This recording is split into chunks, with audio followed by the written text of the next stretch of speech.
আকাশবাণী কলকাতা স্থানীয় সংবাদ পড়ছি সুদীপ বসু। প্রথমে বিশেষ বিশেষ খবর। রাজ্য সরকার তাদের দাবিগুলিকে মান্যতা না দিলে আরো বড়সড় আন্দোলন কর্মসূচির ঘোষণা করা হবে বলে সুপ্রিম কোর্টের রায়ে চাকরিহারা যোগ্য শিক্ষকরা জানিয়েছেন। আন্দোলনকারীদের মহামিছিলকে কেন্দ্র করে শিয়ালদা, ধর্মতলা এবং সল্টলেকে উত্তেজনার মধ্যে 110 জনকে আটক করেছে পুলিশ। চাকরিহারা শিক্ষকদের আন্দোলনে পুলিশি বলপ্রয়োগের তীব্র নিন্দা করেছে বিজেপি সহ একাধিক বিরোধী দল ও শিক্ষক সংগঠন। সুপ্রিম কোর্টের নির্দেশ মতো নবম থেকে দ্বাদশ শ্রেণীর শিক্ষক নিয়োগের বিজ্ঞপ্তি প্রকাশ করেছে স্কুল সার্ভিস কমিশন।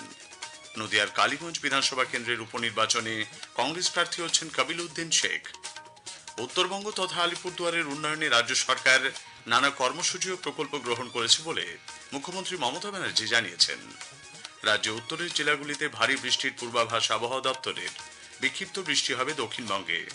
বন্যা রোধে জলাধার ও বাঁধগুলিকে মেরামতির কাজ শুরু করেছে রাজ্য সরকার। আসছি বিস্তারিত সংবাদে। রাজ্য সরকার তাদের দাবিগুলিকে মান্যতা না দিলে আরো বড়সড় আন্দোলন কর্মসূচির ঘোষণা করা হবে বলে সুপ্রিম কোর্টের রায়ে চাকরিহারা যোগ্য শিক্ষকরা জানিয়েছেন। গতকাল কলকাতায় আন্দোলনকারীদের মহামিছিল কর্মসূচিতে পুলিশের বাধা দান এবং শিয়ালদা, ধর্মতলা ও সল্টলেকে দফায় দফায় উত্তেজনার পর এক সাংবাদিক বৈঠকে শিক্ষক প্রতিনিধিরা একথা জানিয়েছেন।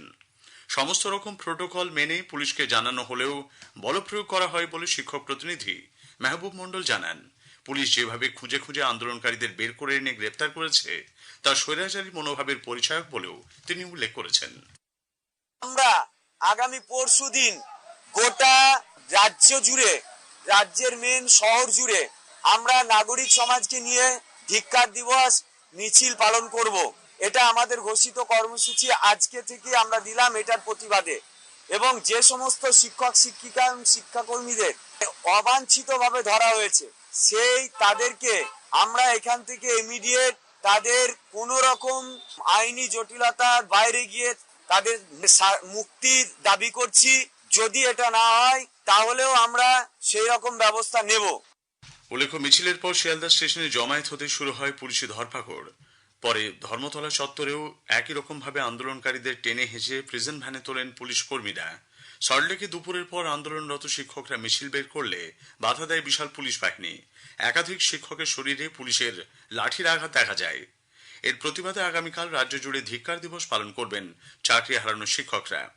এদিকে গতকালের ঘটনায় ধর্মতলা ও শিয়ালদা মিলিয়ে মোট 110 জনকে আটক করা হয়েছে বলে পুলিশ সূত্রে জানানো হয়েছে। আটক করা হয় যোগ্য শিক্ষক শিক্ষিকা অধিকার মঞ্চের অন্যতম মুখ চিন্ময় মণ্ডলকেও। শিয়ালদা স্টেশনে শিক্ষকদের উপর পুলিশের বলপ্রয়োগের প্রতিবাদে বিজেপি গতকাল সেখানে বিক্ষোভ দেখিয়েছে। বিরোধী দলনেতা শুভেন্দু অধিকারী এবং কয়েকজন বিধায়ক সেখানে উপস্থিত ছিলেন। স্কুল সার্ভিসের মাধ্যমে নিয়োগের বিজ্ঞপ্তি সম্পূর্ণ অবৈধ বলে সাংবাদিক সম্মেলনে জানিয়েছেন শুভেন্দু অধিকারী। সকাল 10টা থেকে যেটা করেছে তো দেখা যায় না। এখনো বলছি এই বিজ্ঞপ্তি পুরো বেআইনি। ইনি কমপ্লিটলি বেআইনি বিজ্ঞপ্তি জারি করেছেন। তার কারণ উনি চান না এটার সমাধান হোক। উনি চাইছেন যে কোনো ভাবে 26টা পার করে দিতে নির্বাচন। তাই নোয়িং ফুললি ওয়েল যে কাজ এসএসসি করার কথা সেই কাজ উনি করেছেন। চাকরিহারা শিক্ষকদের শান্তিপূর্ণ প্রতিবাদে পুলিশ পদক্ষেপে তীব্র নিন্দা করেছে কংগ্রেস। বিষয়টি নিয়ে সর্বদলীয় বৈঠক ডাকার দাবি করেছেন প্রদেশ কংগ্রেস সভাপতি শুভঙ্কর সরকার। বিধানসভাতেও আলোচনার দাবি জানিয়েছেন তিনি। যোগ্য শিক্ষক শিক্ষিকাদের প্রতিবাদ মিছিল রোধে পুলিশি তৎপরতার নিন্দা করেছে মাধ্যমিক শিক্ষক ও শিক্ষাকর্মী সমিতি STEA। শিক্ষকদের উপর পুলিশি বল প্রয়োগের অভিযোগ তুলে তীব্র নিন্দা করেছে বঙ্গীয় প্রাথমিক শিক্ষক সমিতি।